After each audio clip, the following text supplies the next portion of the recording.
नमस्कार, मैं हूं सौरभ शर्मा। आप सबका एक बार फिर बहुत स्वागत है। स्टूडियो में हमारे साथ ऑडियंस भी मौजूद है, उनका भी बहुत स्वागत। और 2024 की लड़ाई में कौन आगे कौन पीछे, यही चर्चा चल रही है। 24 के लोकसभा चुनाव में जिन राज्यों में सबसे कड़ा मुकाबला देखने वाला है, उनमें से एक है बिहार। बिहार में क्या होगा? नरेंद्र मोदी का कुनबा यहां कितना बढ़ रहा है? राहुल गांधी को क्या कोई नुकसान हो रहा है? राहुल गांधी मतलब आप पूरा विपक्ष समझिए। और क्या जोड़ते रह जाएंगे गांधी मोदी, एक ही काफी है? यह सवाल आज लोगों के बीच में है। 2024 में नरेंद्र मोदी वर्सेस संपूर्ण विपक्ष के महासंग्राम में क्या होगा? नीतीश कुमार क्या विपक्ष को एकजुट कर पाएंगे?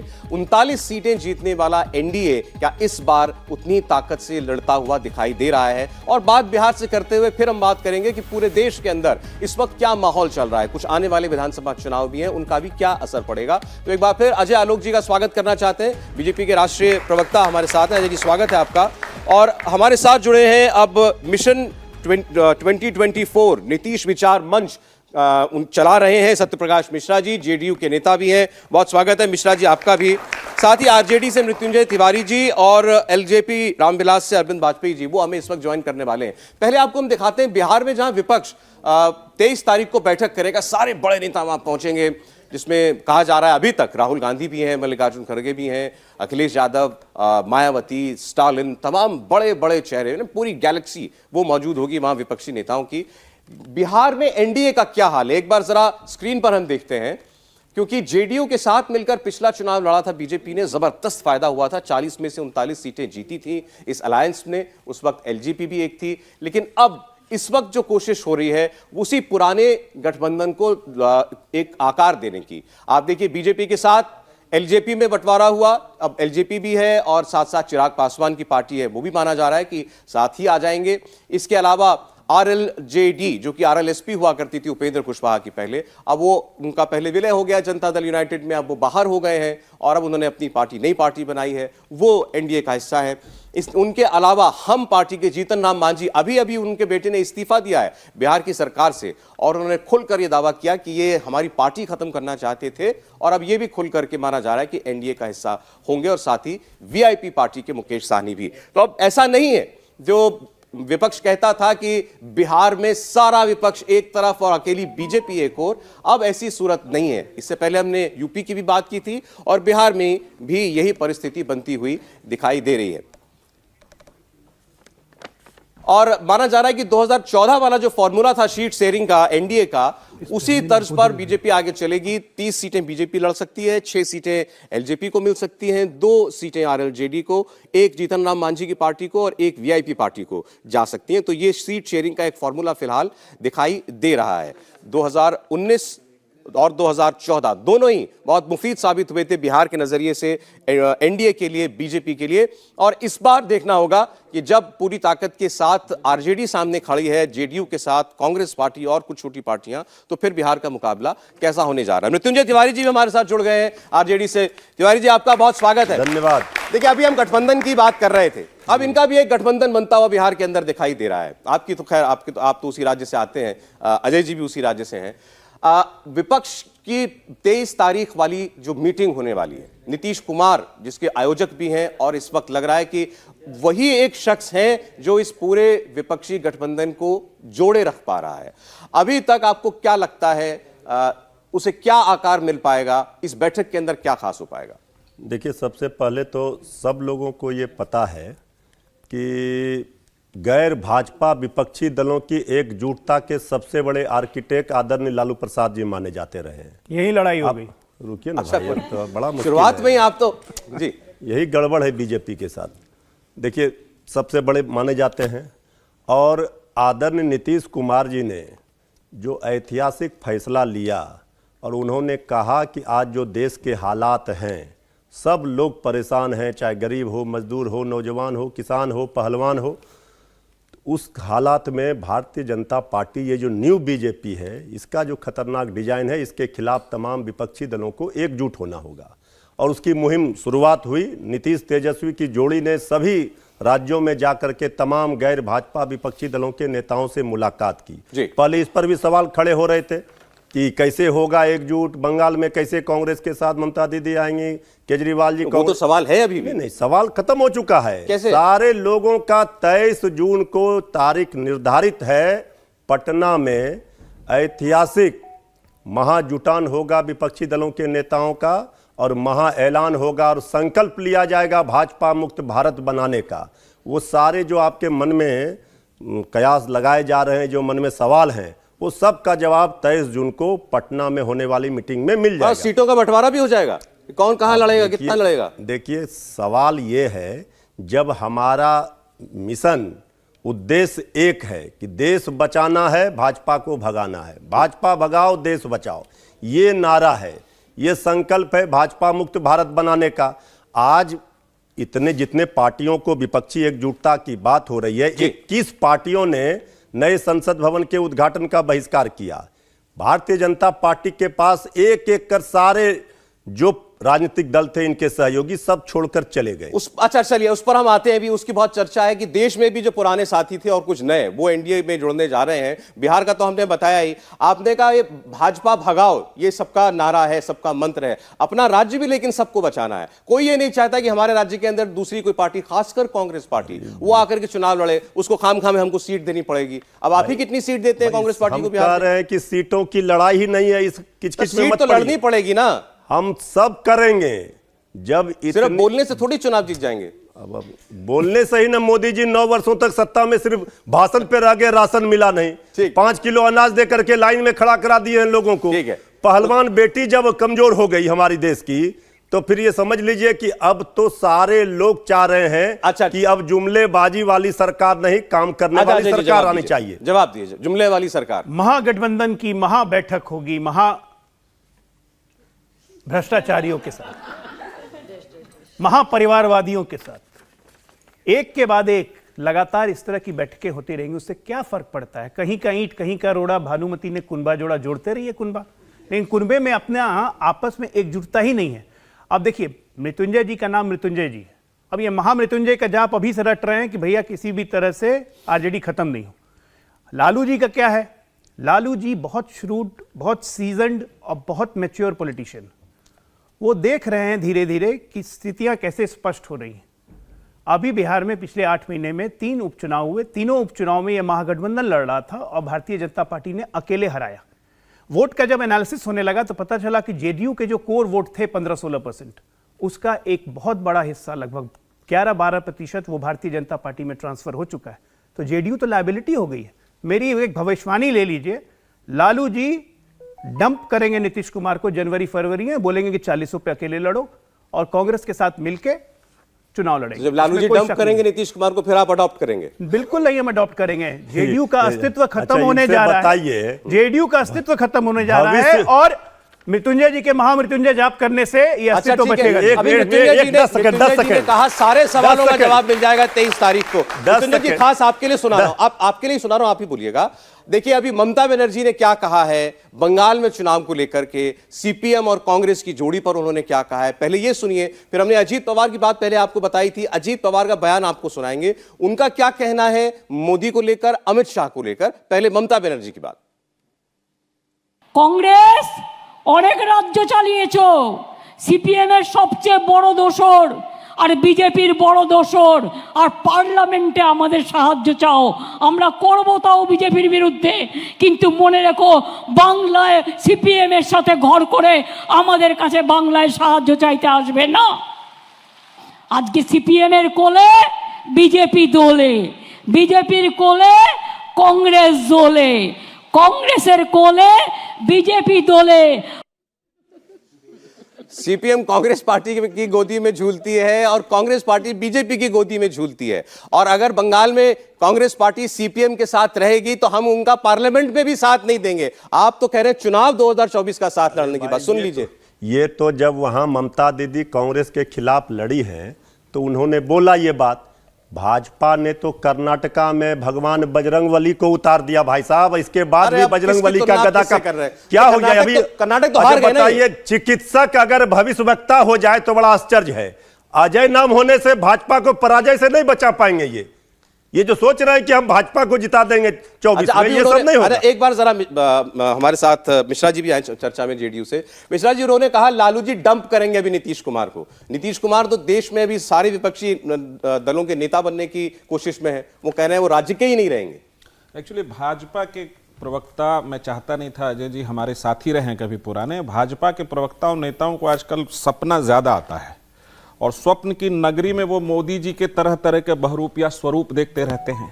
उनमें से कोई भाषा उनको समझ में आ जाती है और टीवी डिबेट में आके कह देते हैं। मैं चुनौती देता हूं, ये जो 23 तारीख को बैठक है, ये जो महाबैठक होने जा रही है देश की तमाम विपक्षी पार्टियों की, जिन्होंने 9 साल लगातार नरेंद्र मोदी की कुशासन के साथ संघर्ष किया, हर मोर्चे पे लड़ाई लड़ी और उन्होंने ये समझा कि हमें एक साथ आकर एक मंच पर खड़ा होना है, क्योंकि 80 करोड़ लोग इस देश के 5 किलो राशन की कतार में खड़े हैं। बेरोजगारी 9 साल में 18 करोड़ रोजगार नहीं दिया गया।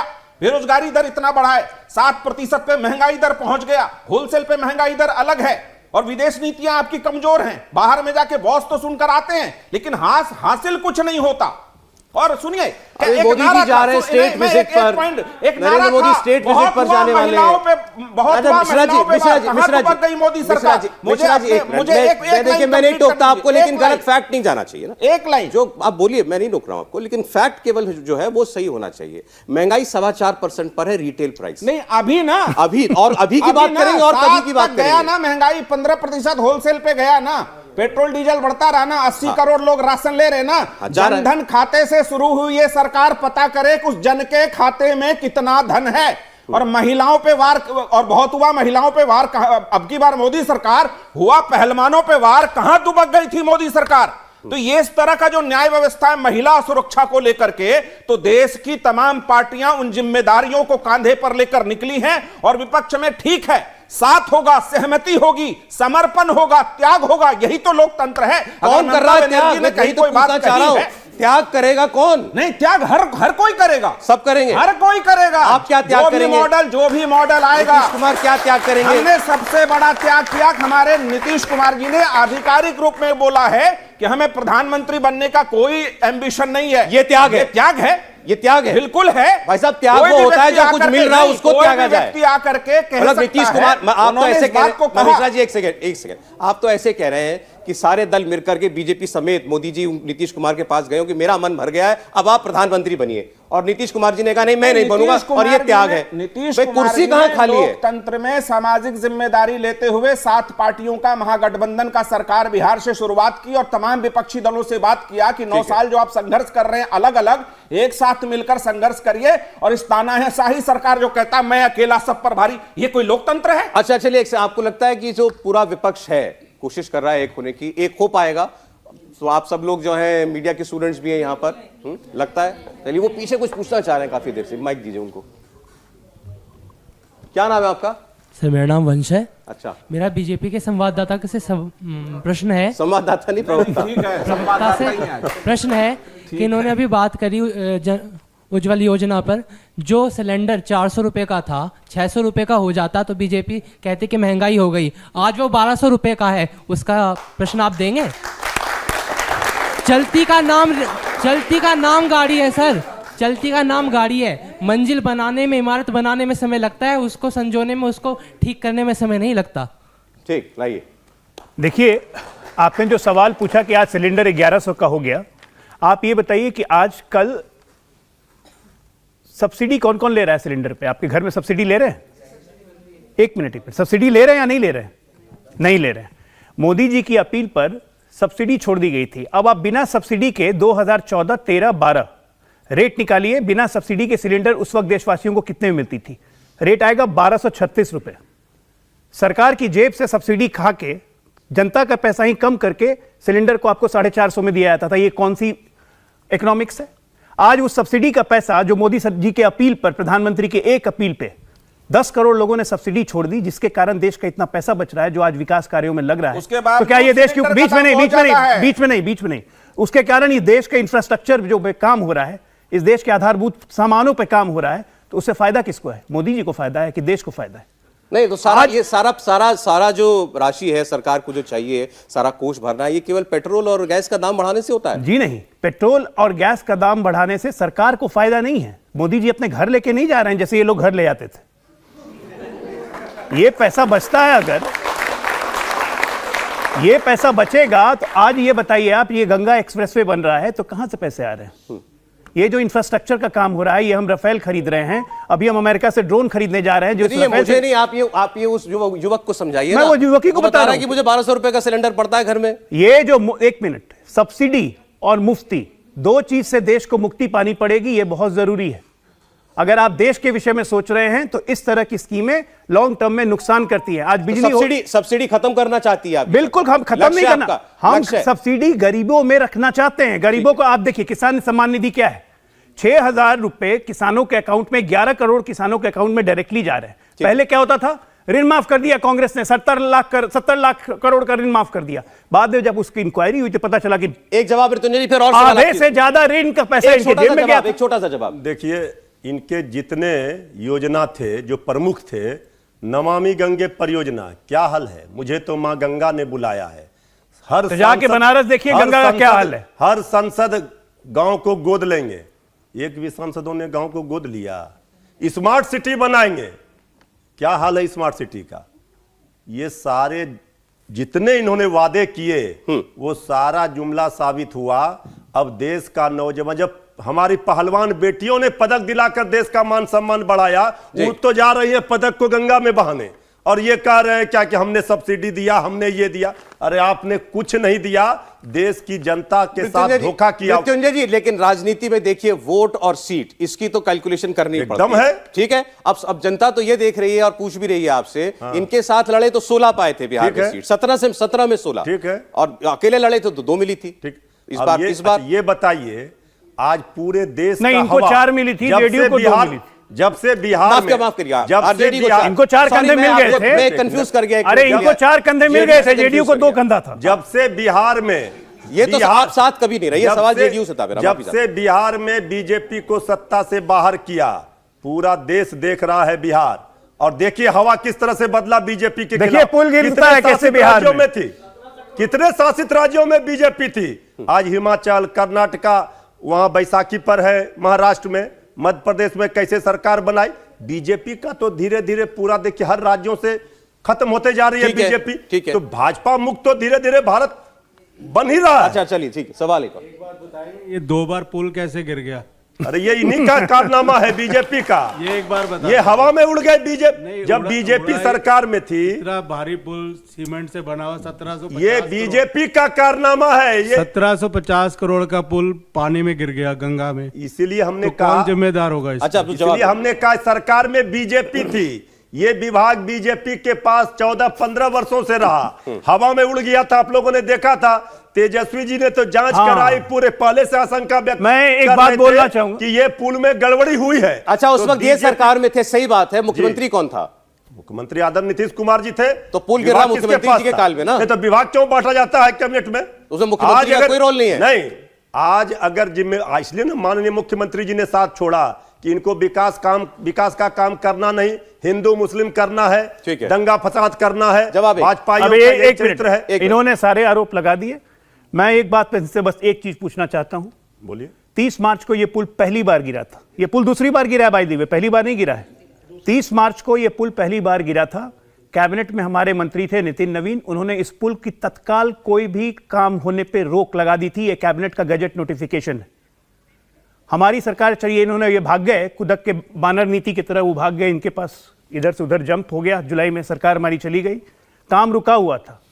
अगस्त में वापस से काम कैसे शुरू हुआ? नहीं, ये तो चलिए अजय जी, बात की बात है कि काम क्यों शुरू हुआ। हाँ। पुल गिरा क्यों, उनका मूल सवाल ये था। पुल गिरा तो मंत्री आपका था। पुल मंत्री हमारा था। जिम्मेदारी, एक मिनट, इसमें सारी जिम्मेदारी, हम अपनी जिम्मेदारियों से नहीं भाग रहे। जितने बड़े टेंडर्स होते हैं, कोई भी टेंडर 1000 करोड़ से ऊपर होता है, उसकी प्राथमिक स्वीकृति मुख्यमंत्री देता है। बिहार में जाके तो पासिंग द पार्सल खेल पासिंग द पार्सल नहीं, एक मिनट, पासिंग द पार्सल नहीं है। हमने एक मिनट, गुणवत्ता जब खराब हुई तो हमने काम रोकने का ऑर्डर दिया था और उसके बाद ऑर्डर दिया गया कि पुल को गिराइए। उसके बाद इन्होंने काम शुरू किया। वाह। जब पता चल गया कि ये खराब तो पुल है, इसको तेजस्वी गिराना यादव है, जी ने सदन में गिराना, कहा है एक कि मिनट, रुड़की के इंजीनियर जब को पता बुला चल करके गया कि पुल को जब गिराना कराया है तो उसका उस पुल- डिजाइन चलिए, गलत है। यार, कोई सवाल आपका तेजस्वी यादव जी किसी ने के पास? कहा। एक जो अब तक ना बोले हो वो बोले। चलिए उधर उधर दीजिए। बीजेपी में जो जीडीपी बढ़ाई गई है ना, वो पेट्रोल डीजल के दाम बढ़ा के जीडीपी इंक्रीज हुई है, और जो सबसे ज़्यादा लोन लिया गया है ना, वो बीजेपी ने लिया है। इस पर क्या कहना चाहेंगे आप? देश पर कर्ज बढ़ गया। बिल्कुल बिल्कुल। और इससे हमारे जो नौजवान है उस पर अनएम्प्लॉय, जो मतलब बेरोजगार है, उस पर ज़्यादा असर पड़ा है, हम पे ज़्यादा असर पड़ा है। अब आप सुनिए, जब बीजेपी आई थी 2014 में, तो इस देश की टोटल जीडीपी, जिसको हम लोग कहते हैं, लगभग $2 ट्रिलियन की थी, 2 से कुछ कम। आज के डेट में 9 साल की इकोनॉमिक आर्थिक प्रोग्रेस ये हुई है कि आज हमारी जीडीपी लगभग $4 ट्रिलियन के पास पहुंच रही है। और उसका सबसे बड़ा कारण है, सुनिए, लोन लेने से डेट टू लोन का रेशियो देखा जाता है कि वो कितना है। आज अगर देश में इंफ्रास्ट्रक्चर के काम हो रहे हैं, आज अगर देश में नए नए इंडस्ट्रियल हब बन रहे हैं, आज अगर हम मोबाइल मैन्युफैक्चरिंग में नंबर 2 बन चुके हैं, आज जब हमारा अपना डिफेंस प्रोडक्शन बढ़ रहा है, तो इन सब चीजों के लिए अगर हम लोन ले रहे हैं और उस लोन के रेशियो में हमारी इकोनॉमी बढ़ रही है, तो इट्स कॉल्ड गुड इकोनॉमिक्स। आपको मैं ये बताता हूं कि नोटबंदी के समय सिर्फ 4.5 करोड़ इस देश में, 130 करोड़ के देश में 4.5 करोड़ लोग इनकम टैक्स भरते थे। आज की तारीख में इस देश में 10 करोड़ लोग इनकम टैक्स भर रहे हैं। आज डिजिटल पेमेंट, जब याद कीजिए लोकसभा में पी चिदम्बरम ने खड़े होकर बोला था कि ये गूगल पे, भीम ऐप, ये सब नहीं चल पाएगा इस देश में, कहां से लोग करेंगे, किसको आता है, गांव में कैसे कर पाएंगे, आप ये इकोनॉमी नहीं चला सकते हैं, देश का भट्टा बैठ जाएगा। जी। आज डिजिटल इकोनॉमी में हम नंबर 1 है वर्ल्ड में। इस पर एक जनता का रिएक्शन लेकर के फिर ब्रेक ले लेना है। ये बताइए, आपको इनको से क्या लोगों को नोटबंदी लगने करके लगा इन्होंने कैश क्या किया? कैश अपना रखने की तो जरूरत माला माल कम पड़ती भाजपा हो है, गई। कैश रखने की जरूरत कम पड़ती है, यूपीआई ऐप वगैरह से काम हो जाता है। अरे सौरभ जी, यूपीआई ऐप और गूगल पे और भीम ऐप का ये हाल है कि महाशय के गांव में मैं गया, वहां पे गोलगप्पे खाए और मैंने भीम ऐप से पे कर दिया। इनके गांव में, इनके गांव में ये भी पे करते हैं, अच्छी बात है। ये भी पे करते हैं, देखिए मोबाइल पे रखा हुआ है। कम ये लाइव डिबेट में जुमलेबाजी मत कीजिए। अरे आपके मोबाइल में नहीं है यूपीआई? आपको असर पड़ गया, आपके आप समझ मोबाइल गए। में यूपीआई है ना? आपको असर पड़ गया मोबाइल में है। यूपीआई है, दिखाइए। आपको उस पाठशाला का इनके असर पड़ मोबाइल गया में है, यूपीआई लेकिन है, देख लीजिए। इतना जरूर याद रखिए कि ये जो नौजवान सुन रहा है, पूरा देश देख रहा है, इतना जरूर बोलिए जो हजम हो सके। यह इसी बात का भाई, अगर अब यह नोटबंदी में भाजपा हो गई मालामाल। क्या हो गया नोटबंदी में? एक ही काम भारतीय कृषि कानून क्या हो गया? कितने किसानों की जान गई? अच्छा ठीक है सर, मुझे ब्रेक लेना पड़ेगा। आप एक ब्रेक कमेंट ले ये काम Bharatiya Janata party UPI, Bhim, Paytm से नहीं करती है। जो कर्नाटक में 40% कमीशन खोरी करती थी, ठीक है। वो डायरेक्ट कैश में करती थी, ब्लैक मनी में। वहां इनका यूपीआई वगैरह काम नहीं करता है। ठीक है। और देश की जो आबादी है 140 करोड़, उसका कितना प्रतिशत इंटरनेट यूज करता है, इसी से पता चलता है कि यूपीआई और भीम ऐप कितना काम करता है। अरे तो क्या डेटा बात कर रहे हैं? तो वर्ल्ड में तो सबसे डेटा ज्यादा है, डेटा हम लोग रोज कंज्यूम छपता करते है, हैं। क्या बात कर रहे हैं? इनको पता नहीं है। ट्रांजैक्शंस का डेटा छपता है रोज। नहीं ठीक है, इंटरनेट यूजर इस देश में जितने हैं, अरे हम लोग वर्ल्ड के उसमें लार्जेस्ट डेटा 140 कंज्यूमर हैं भैया। 80 करोड़ देखिए, लोग बहरहाल, राशन ले रहे ये हैं, सारे 5 किलो, मुद्दे और भी- ये ये कह रहे हैं सारे भीम मुद्दे ऐप भी चुनाव में जब UPI जाती है, achievement जनता बता रहे हैं। सोचती है मतलब एक टेक्नोलॉजी को मेरा achievement मेरा बता रहे जीवन हैं। कितना सरल बना। जनता के अभी यहाँ मुद्दे हैं रोटी, अगर कपड़ा बेरोजगारी और को लेकर मकान। सवाल- ये देखिए जा रहे सर, भीम और सर UPI देखिए, आपके सामने दोनों प्रकार के रिएक्शंस हैं। किसी को महंगा लग रहा है गैस का सिलेंडर, किसी को लग रहा है कि देश पर कर्ज बढ़ गया तो मेरी बेरोजगारी पर असर पड़ रहा है। ऐसी जनता को लगता है कि उसकी ईज ऑफ लिविंग कुछ बेहतर हुई है। इन यही लोगों के असली अंदर। सवाल है उसका देश की ये चीज जनता है। के सामने, सारे- जो वो इन सारी चीजों को लेकर नौजवान जनता उठा मन रहा बनाती है। अब बिहार से आगे बढ़ के जरा पूरे देश में बात करेंगे इस वक्त कौन से सबसे बड़े मुद्दे देश के अंदर चल रहे हैं, और नरेंद्र मोदी का नाम वो क्या 2024 का सबसे बड़ा और डिसाइडिंग फैक्टर होने वाला है। इंडिया टीवी हर वक्त हर जगह डाउनलोड करने के लिए सर्च करें India TV news Google play store या ऐप स्टोर पर।